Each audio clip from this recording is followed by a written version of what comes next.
교회 생활을 좀 해보신 분들은 그 주일 성수라는 말을 들어보셨을 겁니다. 주일 성수는 말 그대로 주일을 거룩하게 지킨다라는 의미입니다.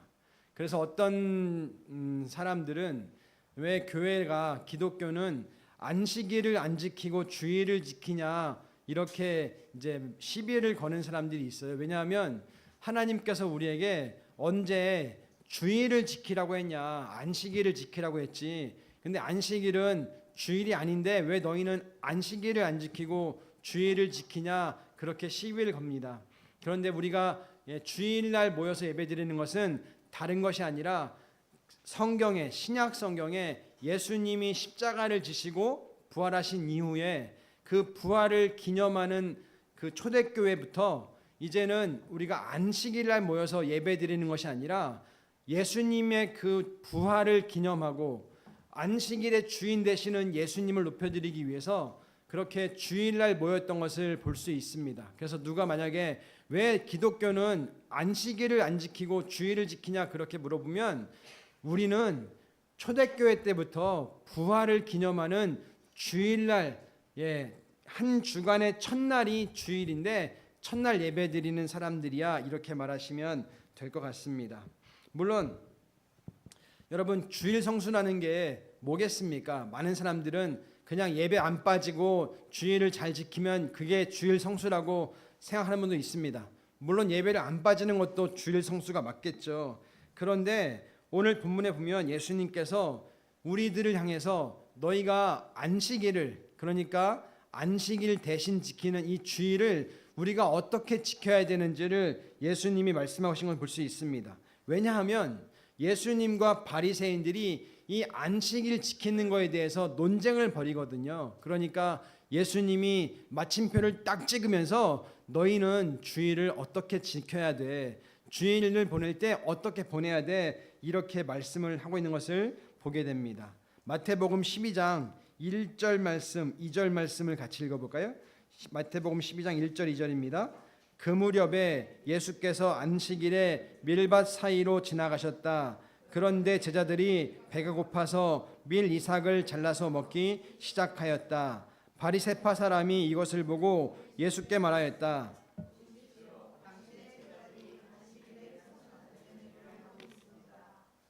아멘.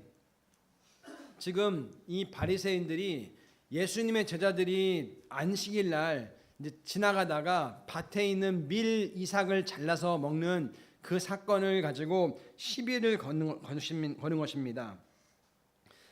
그런데 지금 예수님께서는 이것이 왜 너희가 지금 제자들은 바리새인들은 시비 거는 게 그 밀 이삭을 잘라 먹은 걸 문제 삼는 것이 아니라 왜 제자들이 지금 예수님 하나님께서 안식일 날은 그냥 쉬고 아무것도 하지 말라고 그러셨는데 왜 당신의 제자들은 그렇게 지나가다가 밀 이삭을 잘라서, 여러분 먹으려면 또 뭘 해야 되죠? 탈곡해야 되잖아요.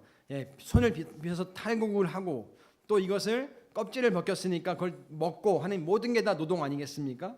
그러니까 안식일에 하면 안 되는 것들을 지금 제자들이 하고 있는 것처럼 보이는 것이죠. 그러니까 예수님께 지금 시비를 하고 있는 것입니다. 여러분, 그런데 예수님께서 그렇게 하나님께서 모세에게 계명을 주지 않았습니까? 우리 기독교인은, 우리 크리스천도 이 계명을 지키는 사람들인데 하나님이 계명을 주신 그 이유를 아는 것이 더 중요하다는 것이죠. 신명기 23장 25절에 보면 당신들이 이웃 사람의 곡식밭에 들어가 이삭을 손으로 잘라서 먹는 것은 괜찮지만 이웃의 곡식에 낫을 대면 안 됩니다, 이렇게 말하고 있습니다. 그러니까 내가 길을 지나가다가 어떤 이웃이 그 밀을 재배했는데 밀밭에 들어가서 그 밀을 좀 먹고 배가 고프니까 밀을 손으로 잡아 뜯어서 그 탈곡을 해가지고 먹는 것 정도는 괜찮다, 하나님께서 그렇게 이제 우리는 그 남의 밭에 들어가서 먹는 것을 설이라고 하잖아요. 그러니까 설이 정도는 괜찮다, 이렇게 보는 것도 맞지 않겠습니까? 여러분, 남의 음식을, 남의 물건을 훔치는 거 이거 도적질이지만 하나님께서는 그럼에도 불구하고 가난한 사람들을 배려하는 차원에서 그렇게 이웃에 추수하는 밭에 들어가서 그 정도 내가 배고플 때 내 손으로 움켜줄 만큼은 괜찮다, 그렇게 배려해줘라, 이렇게 말하는 것을 볼 수 있습니다. 그런데 문제는 뭐냐면 바리새인들이 지금 시비 거는 것은 그 이삭을 먹은 걸 시비 거는 게 아니라 그날이 바로 안식일이었다는 거예요. 왜 당신의 제자들은 안식일에는 아무것도 하면 안 되는데 그 안식일에 그렇게 수고하고 일을 해서 안식일을 범하는 것입니까? 그렇게 지금 시비를 걷고 있다는 것이죠. 원래 이스라엘 사람들은요, 안식일에는 음식도 안 하도록 되어 있습니다. 그래서 미리 다 안식일 전까지 준비를 해놓고 안식일 날은 그냥 먹기만 하는 것이 유대인들의 풍습이었습니다. 그러니까 바리새인들이 시비를 걸 만하지 않습니까? 지금 당신의 제자들은 그 안식일에 하면 안 되는 노동을 하고 있으니까 왜 지금 그 거룩한 안식일을 지키지 않는 것입니까? 이렇게 문제를 삼고 있다는 것이죠. 이런 바리새인들을 향해서 예수님이 지금 가르치는 것이 뭐냐면 두 가지 예를 들고 계십니다. 먼저 어떤 예를 드시냐? 사무엘상 21장에 나오는 다윗의 사건을 예로 드시는 거예요. 마태복음 12장 3절 4절 말씀을 같이 볼까요? 마태복음 12장 3절 4절입니다. 같이 읽습니다. 예수께서 그들에게 말씀하셨다. 다윗과 그 일행이 굶주렸을 때 다윗이 어떻게 했는지를 너희는 읽어보지 못하였느냐? 다윗이 하나님의 집에 들어가서 제단에 차려놓은 빵을 먹지 않았느냐? 그것은 오직 제사장들 밖에는 자기도 그 일행도 먹어서는 안 되는 것이었는데 말이다. 그러니까 예수님이 지금 말씀하시는 건 다윗의 예를 통해서 그래, 일반 사람들은 그렇게 제사장들만 건드리는 그 음식물을 먹으면 안 되는데 다윗이 또 그의 일행과 함께 제사장들만 먹는 그 음식을 먹지 않았느냐. 그러니까 너희들은 안식일이 왜 우리들에게 주어졌는지 그 중심은 상관하지 않고 안식일을 지켰냐 안 지켰냐 여기에만 집중하니까 지금 그러지 말라는 차원에서 말씀하시는 것입니다. 그리고 또 하나 예를 들으시는 것이 바로 5절인데요. 마태복음 12장 5절 말씀 같이 볼까요? 같이 읽습니다. 또 안식일에 성전에서 제사장들이 안식일을 범해도 그것이 죄가 되지 않는다는 것을 율법책에서 읽어보지 못하였느냐. 아멘. 민수기 28장 10절에 보면 제사장들이 이제 어떻게 안식일에 활동을 해야 되는지를 말씀하세요. 이스라엘엔 제사를 지냈습니다. 그런데 그 제사를 지내는 사람들을 제사장이라고 그랬는데요. 매일같이 양 한 마리를 잡아서 제물로 바치는 그런 제사를 지냈습니다. 여러분, 제사를 지낼 때 양을 잡기 위해서 해야 될 일이 참 많잖아요. 먼저 양을 잡아야죠. 그리고 각을 뜹니다. 그러니까 다 껍질을 벗기고 한마디로 포를 다 뜨는 거죠. 포를 뜨고 그리고 피를 다 뺍니다. 거기에다가 또 이 제물을 다 태우기까지 합니다. 그러니까 얼마나 많은 수고와 얼마나 많은 일을 하는 거겠습니까? 심지어는 제사장들은 안식일에도 그 제사 행위를 했다는 것을 우리가 알 수 있습니다. 무슨 말일까요? 아무것도 하면 안 되는 그 날에 제사장들은 그 제사를 지냄으로 말미암아 노동을 했다. 그렇게 예수님께서는 지금 이 안식일 범하는 문제를 가지고 그렇게 말씀하신다는 것이죠. 그래서 안식일 날은 무조건 아무것도 하지 말아라 그런 개념이 아니라 너희들이 그 무언가를 통해서 하나님을 높여드리는 것, 그것이 우리에게 뭐가 되겠습니까? 예배가 되겠죠. 하나님을 높여드리는 예배를 하고 또 이웃을 섬기는 그런 일을 하는 것, 이것 정도는 할 수 있다, 이렇게 말씀하시는 것입니다. 그래서 말씀하시는 게 6절 8절인데요 6절입니다. 내가 너희에게 말한다. 성전보다 더 큰 이가 여기에 있다. 더 큰 이가 누굽니까?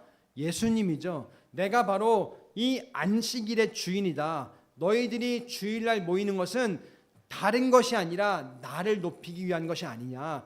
오직 하나님을 경배하는 것, 예수 그리스도를 높이는 것, 이것이 바로 우리가 주일에 모이는 그 유일한 목적 아니겠습니까? 그리고 또 너희가 뭘 해야 되느냐? 8절 말씀인데요. 인자는 안식일의 주인이다, 이렇게까지 말씀하시는 것입니다. 그러면서 뭘 하냐? 한마디로 여러분, 이 안식일의 주인 되는 나를 높이는 것, 그것은 하나님을 예배하는 것이고, 또 하나는 주님을 높여드리는 것, 그것이 바로 너희가 해야 될 일이다. 그러니까 결론에는 너희들이 이 안식일의 주인 되는 나를 높이고, 그러기 위해서 그 안식일을 잘 구별해라, 이런 말씀을 하시는 것입니다. 여러분, 안식일을 잘 구별할 수 있기를 예수님의 이름으로 축원드립니다. 안식일을 구별한다는 게 뭐겠습니까? 안식일, 주일은 다른 날과는 다르다는 것입니다. 여러분, 원래 안식일은 유대인들은 금요일 밤부터 토요일 저녁까지, 저녁이 되기 전까지, 그러니까 저녁부터 저녁까지가 바로 유대인들의 안식일인 것입니다. 그런데 예수님께서 돌아가시고 부활하시고 승천하신 다음에는 그 초대교회 예수님의 제자들이 안식일의 주인 되시는 예수님을 높여드리기 위해서 이제는 안식일이 아니라 주일날 예수님을 높이기 위해서 그렇게 모여서 예배를 드리고 하나님 앞에 나갔다는 것이죠. 그러니까 여러분, 이 안식일에 대한 적용이 우리들에게는 거룩한 주일에 적용하는 것 똑같다는 것을 말씀드리는 것입니다. 그러니까 오늘 예수님께서, 하나님께서 안식일을 거룩하게 지켜라, 그 말은 곧 우리 크리스천들에게는 무엇을 거룩하게 지키라는 말일까요? 주일을 잘 거룩하게 구별해서 지켜라, 그런 말인 것입니다. 여러분, 그러면 주일을 거룩하게 지킨다는 것, 그게 뭘까요? 주일을 예배로 하나님께 올려드리는 것입니다. 그리고 주일은 우리 쉼을 통해서 마음껏 누리는 것, 이것이 바로 주일을 거룩하게 지키는 것이라는 거죠. 여러분, 다윗의 예를 드신 것은 다른 것이 아니라 너희가 그 의식도 나의 필요를 채운 데는 기꺼이 할 수 있다는 것을 놓치지 말라는 것입니다. 그리고 제사장이 하는 그 일을 통해서 우리의 삶의 목적이 예배인 것, 이것을 놓치지 말아라, 이렇게 말하고 있는 것입니다. 뭐 여기 계신 어르신들 가운데 신앙생활 오래 하신 분들은 주일 성수라는 말을 정말 많이 들으셨을 겁니다. 그런데 옛날에 우리 한국 교회에서도, 정말 보수적인 교회에서는 주일날은 정말 아무것도 안 하고 예배만 해라, 그렇게 가르쳤습니다. 심지어는 이 헌금도 토요일날 다 준비하고 주일날은 그냥 드리기만 해라, 그렇게 말할 만큼 철저하게 지켰던 때가 있었습니다. 여러분, 그런데 지금 예수님께서 이 주일을 구별하라는 건 너희가 아무것도 하지 말고 예배만 드려라, 그런 의미는 아닐 것입니다. 이 예배를 통해서 하나님과의 교제를 누리고, 그 주일은 너희들이 충분히 쉬어야 된다, 이렇게 말씀하시는 것이죠. 우리 송하수 형제님, 네. 하나님께서 창조하셨습니다. 며칠 동안 창조하셨죠? 며칠 동안? 일주일. 6일 동안 창조했어요. 일주일 동안. 월, 화, 수, 목, 금 6일 동안 하나님이 창조하시고, 그 주일날, 이 일주일의 마지막 날은 원래 마지막 날이었는데요. 안식일이 마지막 날이거든요. 그 마지막 날은 쉬셨거든요. 그것처럼 우리는 월, 화, 수, 목, 금, 토요일, 뭐 지금은 토요일에 일 안 하지만 일주일 동안 6일 동안 열심히 수고하고, 이 주일은 쉼을 통해서 하나님을 예배하고 또 우리의 몸을 보충하는 시간을 가지라는 것이 이 안식일을 주신 의미라는 것입니다. 그러니까 우리가 하나님을 높여드리고 또 우리의 충분한 쉼을 통해서 다시 또 일주일을 재충전하고 준비하는 것, 이것이 무엇보다 중요하다는 것이죠. 그것은 바로 하나님이 그렇게 하셨기 때문에 그렇게 하라는 것입니다. 여러분, 그렇게 하는 것이 바로 우리 육체 건강에도 또 정신 건강에도 관계적인 면에서도 굉장히 이롭기 때문에 하나님께서 그것을 권면하시는 것입니다. 너희가 6일 동안 열심히 수고하고 이 주일 하루만큼은 하나님을 예배하고 너희의 쉼을 통해서 또 일주일을 잘 준비해라, 그런 의미라는 것이죠. 여러분, 그러니까 6일 일하고 하루 쉬는 것, 이것은 하나님의 창조 질서에 맞는다는 것입니다. 물론 수험생들은 지금 이제 입시가 코앞이니까 주일도 열심히 공부해야 되겠죠. 그럼에도 불구하고 분명한 것은 그 쉼을 통해서 6일을 잘 준비할 수 있는 컨디션을 조절하는 것, 이것이 무엇보다 중요하다는 것입니다. 그래야지 내가 이 쉼을 통해서 6일을 열심히 수고하는 거 아니겠습니까? 물론 여러분, 6일 동안 대충 하다가 주일날 쉬라는 말이 아니라 6일 동안 최선을 다해서 일하고 공부하고 수고한 후에 이 주일을, 하루를 마음껏 누리는 것이 하나님이 우리에게 주신 그런 목적이라는 것이죠. 그래서 여러분, 이스라엘이 출애굽했잖아요. 그때 하나님께서 그들에게 뭘 주셨죠? 매일같이 광야에서 만나라는 걸 주셨습니다. 여러분, 만나의 뜻이 뭔지 아세요? 이게 뭐고 이게 뭐냐가 바로 만나라는 뜻입니다.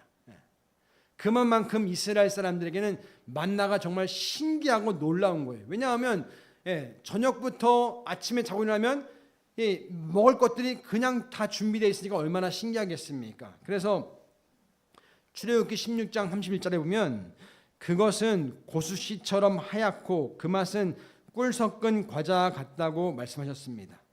내가 너희에게 안식일을 주었으니 여섯 날에는 내가 너에게 양식 이틀치를 준다고 말씀하시면서 내가 너희들을 위해서 이 안식일을 위해서 특별히 6일째는 이틀치를 주겠다. 그러니까 그 안식일도 너희가 충분히 먹을 수 있도록 너희들을 공급하겠다라는 하나님의 의지 아니겠습니까? 무슨 말일까요? 그러니까 너희들은 안식일은 아무런 걱정하지 말고 마음껏 누려라, 마음껏 쉬어라 하는 하나님의 그 공급자 되시는 은혜를 누리는 거 아니겠습니까? 여러분, 그러니까 우리도 마찬가지입니다. 우리도 주일은 하나님께 예배하고 또 하나님이 주신 것들을 마음껏 먹고 마시고 누리면서 또 하나님이 기뻐하시는 일을 할 수 있는 것, 이것이 무엇보다 중요하다는 것이죠. 하나님은 우리가 육체적으로 정신적으로 건강한 삶 누리기를 원하신다는 것입니다.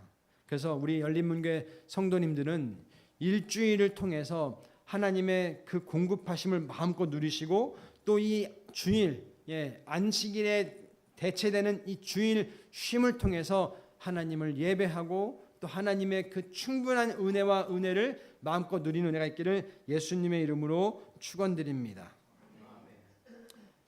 주님께서 이 주일을 거룩하게 지키는 것을 하기 위해서 한 가지를 덧붙이시는데요. 그것은 한번 따라해 볼까요? 좋은 일을 하는 것이다. 좋은 일이 뭘까요? 좋은 일이라는 건 이웃들을 이롭게 하는 것이 바로 좋은 일이라는 것입니다. 우리 7절 말씀 같이 볼까요? 마태복음 12장 7절입니다. 같이 읽습니다. 나는 자비를 원하고 제사를 원하지 않는다 하신 말씀이 무슨 뜻인지 알았더라면 너희가 죄 없는 사람들을 정죄하지 않았을 것이다. 인자는 안식일의 주인이다. 이렇게 말씀하십니다. 이 말씀은 호세아 말씀을 인용하시는 거예요. 하나님은 뭘 원하지 않으신대요? 제사를 원하지 않고 자비를 원하신다는 거예요. 무슨 말이겠습니까? 9절 10절 말씀 같이 볼까요? 마태복음 12장 9절 10절입니다. 시작. 예수께서 그곳을 떠나서 그들의 회당에 들어가셨다. 그런데 거기에 한쪽 손이 오그라든 사람이 있었다. 사람들은 예수를 고발하려고 안식일에 병을 고쳐도 괜찮습니까? 하고 예수께 물었다. 지금 예수님께서 이어지는 것입니다. 안식일을 어떻게 지키는 건 잘 지키는 것인지 보여주기 위해서 안식일에 회당에 가셨습니다. 가셔서 뭘 하십니까? 치료를 하시는 거예요. 여러분, 이 치료도 어쨌든 노동 아니겠습니까? 수고 아니겠습니까? 그런데 이 치료가 치료받는 사람 입장에서는 이게 얼마나 큰 은혜냐는 거예요. 그러니까 그 상대방 입장에서 좋은 일을 할 수 있는 것, 그것이 굉장히 중요하다는 것이죠. 왜냐하면 안식일 날 원래는 죽을 병을 고치는 것 외에는 그것조차도 하지 않는 것이 원래 유대인들이 안식일을 지키는 방법이었다는 것입니다. 그런데 지금 더군다나 이 사람이 예수님께 나와서 예수님, 제가 손이 말랐습니다. 저 좀 고쳐주세요. 이런 것도 아닙니다. 그런데 예수님께서 자발적으로 지금 그 손 마른 사람, 손이 오그라든 사람의 그 필요를 채워주시는 것을 볼 수 있다는 것이죠. 예수님께서 그것을 바리새인들이 꼬집어 질문하니까 예수님이 다시 또 이렇게 말씀하시는데요. 우리 11절부터 13절까지 말씀을 같이 볼까요? 11절부터 13절입니다. 시작. 예수께서 그들에게 말씀하셨다. 너희 가운데 어떤 사람에게 양 한 마리가 있다고 하자.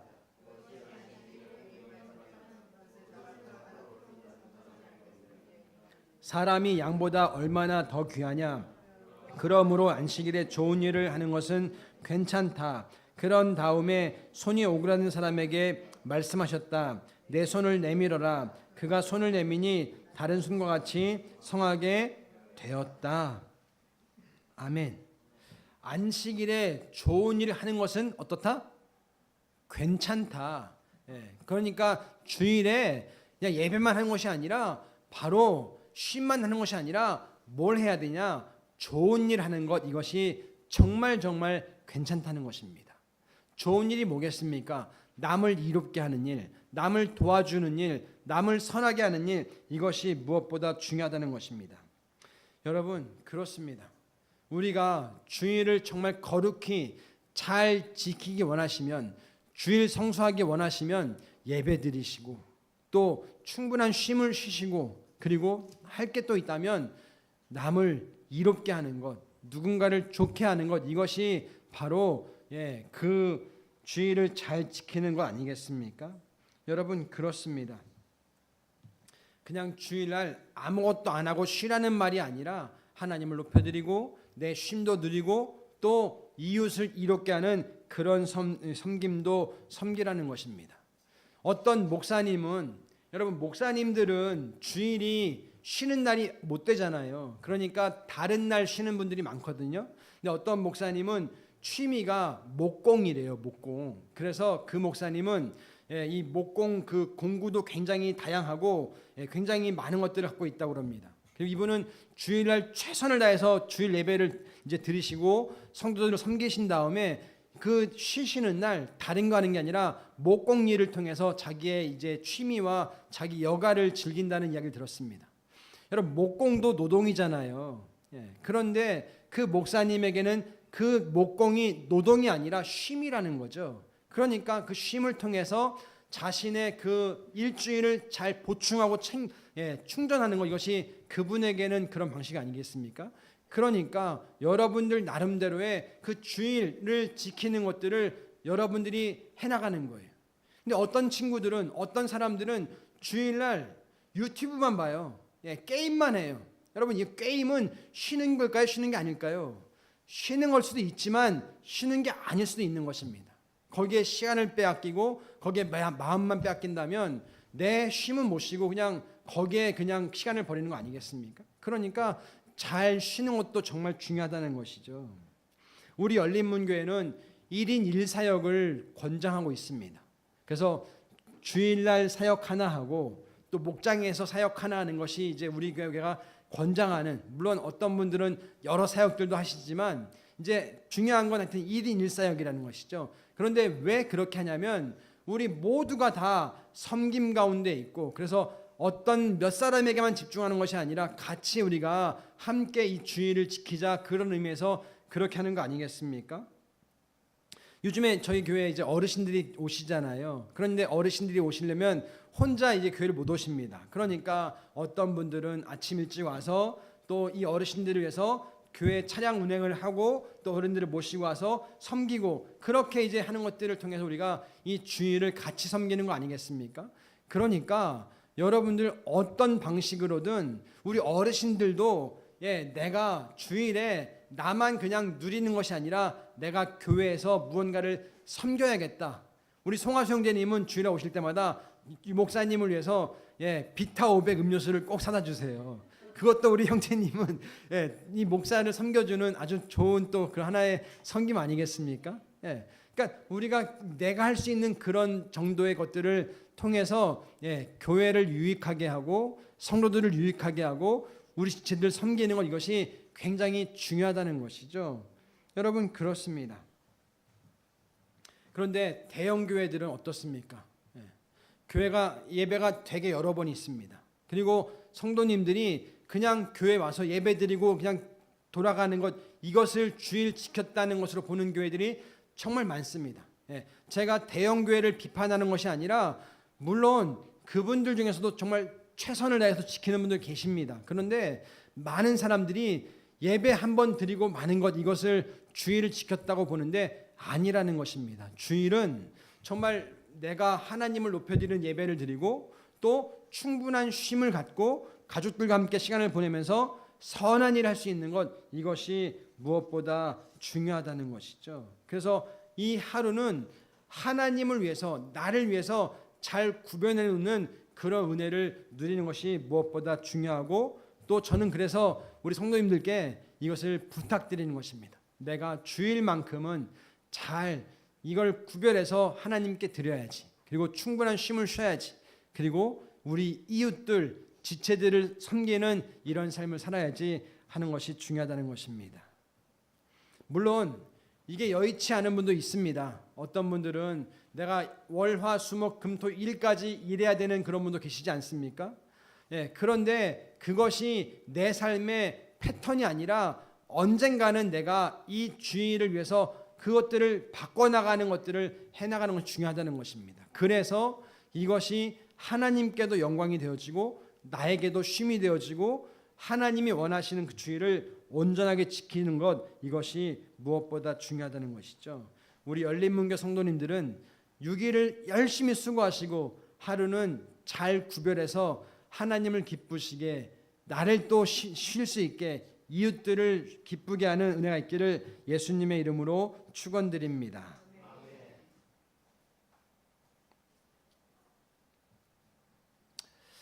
예수님께서 지금 치료하신 다음에 이 바리새인들이 어떻게 반응합니까? 우리 14절 말씀 같이 볼까요? 마태복음 12장 14, 15, 16절입니다. 같이 읽습니다. 그래서 바리새파 사람들은 밖으로 나가서 예수를 없앨 모의를 하였다.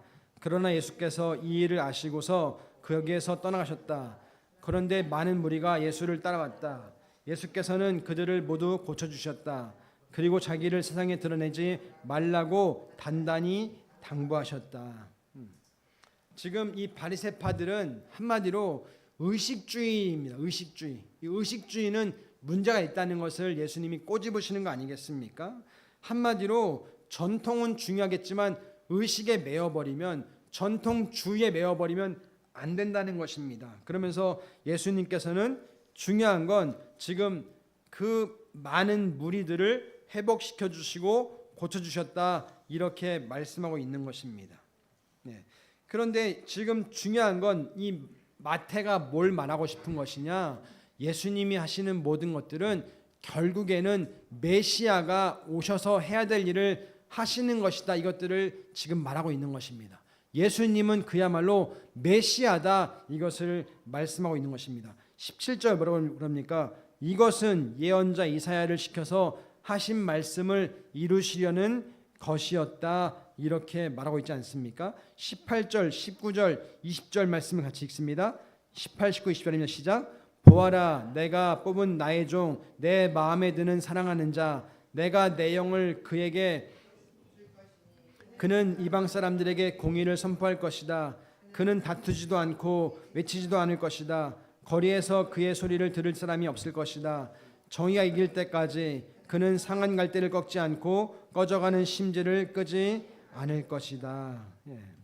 그러면서 내가 뽑은 나의 종, 내 마음에 드는 사랑하는 자, 내가 내 영을 그에게 줄 것이라고 말씀합니다. 그러면서 이제 그를 통해서 이방 사람들이 희망을 볼 것이다, 이렇게 말하고 있는 거 아니겠습니까? 여러분, 그렇습니다. 우리 교회는 그리스도의 몸입니다. 결국 교회가 해야 되는 건 이방 사람들을 회복하는 것, 이것이 교회가 해야 되는 아주 중요한 그런 사역이라는 것이죠. 그래서 우리는 다른 것이 아니라 예수님이 하신 것들을 계승해서 해 나가시는 것입니다. 예수님 뭘 하셨다고요? 이방 사람들을 이롭게 하는 그런 일을 하셨던 것처럼 우리는 다른 것이 아니라 바로 예수님을 모르는 사람들을 예수 믿게 하고 예수님의 모르는 사람들을 이롭게 하는 것들을 반드시 하라고 말하고 있는 것입니다. 우리나라는 정교 분리라고 해서 종교와 정치를 딱 분리하는 그런 면이 있습니다. 여러분, 그런데 원래 이 미국만 하더라도 그렇지 않거든요. 미국이란 나라 자체가 기독교 그 베이스 위에 세워진 국가잖아요. 그러다 보니까 기독교의 헌법도 또 기독교의 정치가들도 대부분 다 크리스천들이나 이 기독교 배경 안에서 그렇게 행해진 거 아니겠습니까? 여러분, 그러니까 이 정교 분리가는 뭐 다른 것이 아니라 오히려 교회가 적극적으로 이 나라를 위해서 기도하고 중보하는 것이 굉장히 중요하다는 것을 말하는 거 아니겠습니까? 그래서 교회가 세상을 이롭게 하고 교회가 국가를 이롭게 하고 교회가 믿지 않는 사람들 이롭게 하는 것이 무엇보다 중요하다는 것입니다. 근데 안타깝게도 지금 교회가 어떻습니까? 지금 교회가 세상을 이롭게 하는 것이 아니라 오히려 세상에 물들어가는 것들을 우리가 보게 되지 않습니까? 그러지 말라는 것이에요. 교회는 달라야 한다는 것입니다. 세상을 이롭게 하는, 세상을 회복하는 그런 은혜를 누려야 한다는 것이죠. 세상이 참 빨리 이렇게 변하고 있습니다. 아니, 발전한다는 그 미명하에 굉장히 각박해져 가고 있는 것 또한 사실인 것을 볼 수 있습니다. 점점점 옳고 그른 것이 없어지는 시대가 되고 있는 것 같습니다. 제가 어제 뉴스를 하나 봤는데요. 그 뉴스 제목이 100억 빌딩 상속받은 두 아들이 90대 엄마 무참히 살해한 이유라는 제목이었습니다. 강남에 어떤 이제 아버님이 자수성가를 하신 거예요. 그래가지고 수백억의 자산을 이제 모으신 것이죠. 그래서 이제 아버님이 돌아가시고 어머니가 상속받아서 관리하시다가 이제 그것을 아들이 3명이 있는데 아들들에게 100억짜리 건물을 하나씩 준 거예요. 그래도 재산이 많이 있잖아요. 그러니까 근데 세 아들 중에 막내 아들이 이 어머니께 제일 잘했던 것 같아요. 그래서 이 어머니가 이 첫째 아들, 둘째 아들에게는 그냥 100억만 주고 셋째 아들에게는 더 이제 많은 재산을 이렇게 주려고 했던 것 같아요. 그러니까 이 큰아들, 둘째 아들이 어떻겠습니까?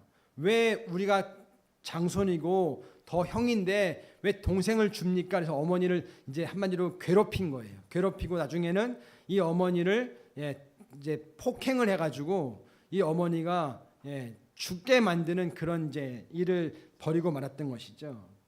여러분, 돈이 뭐라고 그렇게 가족을 그것도 어머니를 뭐 그냥 뭐랄까 아무것도 안 준 것도 아니고 100억이나 줬는데 그걸 그냥 어머니를 죽여야 될 이유가 뭐겠습니까? 세상이 그만큼 각박해지고 불의해진 것 아니겠습니까? 작년에 그 우리나라에 살인 사건이 많이 있었잖아요. 그 살인 사건의 50% 이상이 누가 죽인지 아세요? 가족이나 친족이 다 그 50%를 살해했다는 이야기를 들었습니다. 뭐겠습니까? 결국 돈 때문에, 결국은 관계 때문에 그렇게 가족을 살해할 수밖에 없는 그런 시대가 지금 우리가 살고 있는 이 시대라는 것이죠. 그러니까 전에는 그래도 윤리라는 것이 있었고 전에는 그래도 관계가 있었는데 이제는 그런 것들이 완전히 깨져버린, 그래서 데이트 폭행이라고 그러잖아요. 연애하다가 그 상대방이 헤어지자고 그랬다고 그 상대방을 또 폭행하고 살인하고 하는 일들을 하고 있는 게 지금 우리가 살고 있는 이 시대의 모습 아니겠습니까? 여러분, 이렇게 의롭지 못하고 부패한 이 삶을 회복할 수 있는 게 도대체 그 해결 방안이 누가 있겠습니까? 저는 이것이야말로 그리스도인의 사명이라고 믿습니다. 다른 사람들은 이걸 할 수가 없습니다. 그렇지만 우리들은 하나님을 통해서 생명을 받은 우리들은 예수 그리스도를 통해서 하나님의 자녀가 된 우리들은 그것들을 회복해야 될 사명과 그 정체성이 우리 가운데 있다는 것이죠. 그러기 위해서는 우리가 오늘 말씀하신 것처럼 그 의로운 해를 꺼지지 않는 그 상한 갈대를 꺾지 않는 그 예수님의 사랑을 이방 사람들에게 보여주는 것, 그것 말고는 없다는 것입니다. 여러분, 교회가 부흥해야 되는 이유가 뭔지 아세요? 교회가 잘 되는 이유가 뭔지 아세요? 다른 것이 아니라 세상에게 답을 보여주기 위해서 교회는 잘 돼야 한다는 것입니다. 하나님은 여전히 우리 교회를 통해서, 이 땅에 있는 교회들을 통해서 세상의 답이 되기를 원하신다는 것입니다. 여러분, 그래서 우리는 비록 약하지만, 우리는 작지만 하나님의 사랑을 증거하는 것, 이것이 굉장히 중요하다는 것이죠. 우리 열린문교회가 지금 이제 OK 사역을 하고 있습니다. 지난 금요일에는 보니까 섬겨주시는 분들이 저희 부부 빼고 10명이 모이셨더라고요. 그래서 예배를 드리는데 12명이 모여서 예배를 같이 드렸습니다. 그런데 우리 교회 성도님들은 3명이셨어요. 나머지 분들은 다 다른 교회 성도님들이 오셔서 같이 이 OK를 섬겨주고 계신 것입니다. 여러분, 우리가 처음에 할 때는 그냥 2명, 3명 이렇게 내가 할 수 있는 그 수준이었습니다. 그런데 이것이 3년 지나고 보니까 지금은 많은 분들이 OK 사역에 함께 하려고 지금 동참하고 있다는 것이죠. 하나님께서 그래, 이 OK 사역을 정말 기뻐하시는구나, 은혜를 주시는 것들을 확인하게 되는 거 아니겠습니까? 우리가 처음에는 우리 수준에서 했지만 이제는 하나님이 이 사역에 기름 부어주시고 은혜를 붓고 계시다는 것이죠. 그래서 점점 더 이 중랑구 지역에, 우리 지역사회에 교회들을 통해서 이방의 빛이 되게 하는 은혜를 누리게 하시는 거 아니겠습니까? 여러분, 그렇습니다. 주님은 지금 이 교회들을 통해서 하실 일이라는 것을 꼭 기억하시고, 하나님, 나는 약하고 힘들지만, 나는 정말 부족하지만 하나님의 할 수 있는 그 작은 부분을 감당해서 하나님의 뜻을 증거하겠습니다. 결단할 수 있기를 예수님의 이름으로 축원드립니다. 마태복음 13장 33절 말씀 같이 볼까요? 마태복음 13장 33절입니다. 시작. 예수께서 또 다른 비유를 그들에게 말씀하셨다. 하늘나라는 누룩과 같다. 어떤 여자가 그것을 가져다가 가루 서말 속에 살짝 섞여 넣으니 마침내 온통 부풀어 올랐다. 아멘. 여러분, 누룩이 뭐죠? 누룩은 밀가루를 부풀리는 작용하는 게 누룩 아니겠습니까? 누룩을 조그만 양이라도 그 밀가루에 넣어 놓으면 시간이 지나면 그 밀가루 전체가 부풀려져 있는 것, 그것이 누룩의 파워입니다. 여러분, 지금 하나님이 말씀하시는 이겁니다. 우리 크리스천이 바로 그런 존재라는 거예요. 하나님이 일하시는 존재 방법이 그렇다는 것입니다. 우리가 작지만, 우리가 약하지만 하나님은 우리를 통해서 하나님의 놀라운 일들을 회복하기 원하신다는 것입니다. 여러분, 로마 초대 당시에 기독교가 되게 약했었습니다. 그러다가 AD 313년도에는 이 기독교인이 너무 많아지다 보니까 콘스탄티누스 대제가, 황제가 기독교를 국가로 할 수밖에 없을 만큼 기독교가 부흥이 됐습니다. 참 놀랍죠. 그런데 그렇게 로마의 국교가 기독교가 되면 더 로마가 영향력이 있어야 되지 않겠습니까? 더 세상을 섬겨야 되지 않겠습니까? 그런데 국교가 돼버리니까 사람들이 이제는 그냥 형식적인 신앙생활을 할 수밖에 없었던 거예요. 그때부터 로마는 급격하게 쇠퇴하기 시작했다고 그럽니다. 그래서 313년부터 456년인가요? 그때까지 로마가 급격하게 그 팍스 로마나를 다 잃어버리고 이제는 유럽에서 작아지는 그런 나라가 되었습니다. 그런데 그때 또 이 유럽을 밝힌 게 누군지 아세요? 유럽의 그리스도인들인 거예요. 여러분, 게르만 민족이라고 아시죠? 이 게르만 민족이 로마를 정복했거든요. 그 게르만 민족에 녹아 들어가 있던 적은 숫자의 크리스천들이 그 로마를 정복하면서 게르만 민족을 또 회복시키고 그 유럽 사회를 다시 한번 이 기독교로 부흥을 시키는 놀라운 일들을 경험했던 것이 바로 이 적은 기독교인들의 숫자였다는 것이죠. 무슨 말일까요? 여러분, 우리는 작지만 결코 작지 않다는 것입니다. 우리 한 사람 한 사람이 약하지만 결코 약하지 않다는 것입니다. 너희가 바로 누룩이다. 너희가 바로 세상을 변화시키는, 세상을 부풀릴 수 있는 그런 존재라는 것을 기억해라, 이렇게 말씀하시는 거 아니겠습니까? 여러분, 그렇습니다. 세상에 살던 사람들이 우리의 그런 매력적인 모습을 통해서 바뀌어가고 회복되어지고 주님 나라를 확장해 가는 것, 이것이 바로 우리의 사명이라고 주님 말씀하시는 것입니다. 너희 한 사람 한 사람이 적은 누룩처럼 세상을 부풀리고 세상을 회복하는 그런 존재가 되라는 것을 말씀하고 있는 것입니다. 여러분, 그렇습니다. 세상은 지금 병들어 있습니다. 세상은 온통 부정과 정말 이 뭐랄까요, 복잡함 속에서 점점점 잘못된 방향을 하고 있습니다. 이건 누구도 부인할 수 없습니다. 그런데 이것을 다시 회복할 수 있는 건 세상의 힘으로는 불가능하다는 것입니다. 이것은 바로 진정한 크리스천, 진정한 하나님의 빛과 소금만이 이 역할들을 감당할 수 있다는 것을 꼭 기억하시고, 주님, 제가 주의를 정말 잘 지키겠습니다. 하나님을 예배하고 또 충분한 쉼을 통해서 이웃을 섬기는 이 삶을 통해서 예수님처럼 내가 적은 양의 누룩일자를 할지라도 나를 통해서 세상이 이롭게 되는 것들을 보기 원합니다. 그렇게 은혜를 누리시고 회복해 가시는 역사를 맛볼 수 있기를 예수님의 이름으로 축원드립니다. 여러분, 제가 부탁드리는데요, 오늘 제가 이 목회자 코너에 여러분 말씀을 어떻게 적용해야 되는지를 한번 적어봤습니다. 한번 여러분 이제 기도하실 텐데, 기도하시면서 오늘 들은 말씀을 듣고 한번 결단하십시오. 하나님, 제가 오늘 들은 말씀을 가지고 뭘 결단하기 원하십니까?